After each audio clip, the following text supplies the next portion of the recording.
आज मेरी पूरी दिन ही बहुत बिजी सी थी और मौसम को तो देखो, लग रही है कि भारी बरसात आने वाली है। इतने में ही मैं पहुंच गई थी अपनी डेस्टिनी पे।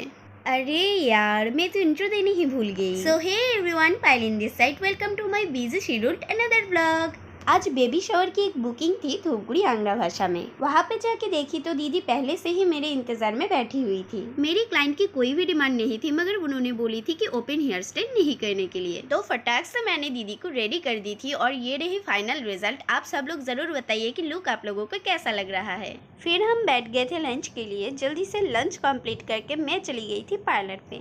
और आज की डेट है 7 जुलाई 2024, यानी कि रथ यात्रा। इसलिए मैं कुछ देर पार्लर में रुक के फिर से निकल गई थी रथ यात्रा देखने के लिए।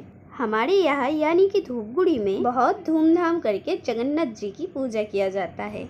हर बार ही रथ को बहुत बारीकी से सजाया जाता है और यात्रा इतना धूमधाम से होता है कि देख के ही मजा आ जाती है। जगन्नाथ जी के रथ के पीछे पीछे ही चल रहा था ये वाला डिस्को डांस। ट्रक में साउंड सिस्टम लोड करके पीछे नाच रही थी बहुत बड़ी रैली। वीडियो में देखने से जितना अच्छा लग रहा है, सामने से देखने से उससे बहुत ज्यादा अच्छी लग रही थी।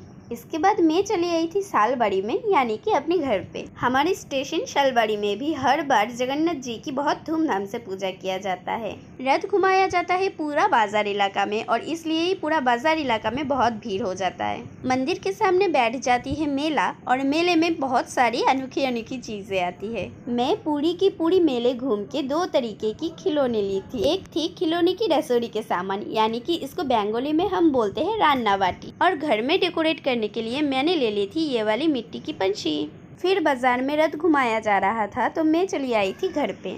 क्योंकि मुझे लग गई थी गर्मी, तो इसलिए मुझे नहा के फ्रेश होनी थी और इसके बाद रथ को भी तो आनी है हमारी दुकान के सामने, इसलिए ही मैं जल्दी जल्दी से फ्रेश हो गई थी। फिर आ गई थी हमारी सालबाड़ी की रथ, तो मैं रेडी होके टुकी को रेडी करके चली आई थी रथ देखने के लिए। यहाँ पे आके हमने रथ की रस्सी भी खींची थी और प्रसाद भी ले ली थी। फिर बहन तो बहुत ही अजीब तरीके से देख रही थी कि यहाँ पे क्या हो रही है। रथ देखने के बाद कुछ देर तक हम बैठ गए थे अपनी दुकान पे और वहीं से ही हम सब मिलके यात्रा की नजरिया देख रहे थे।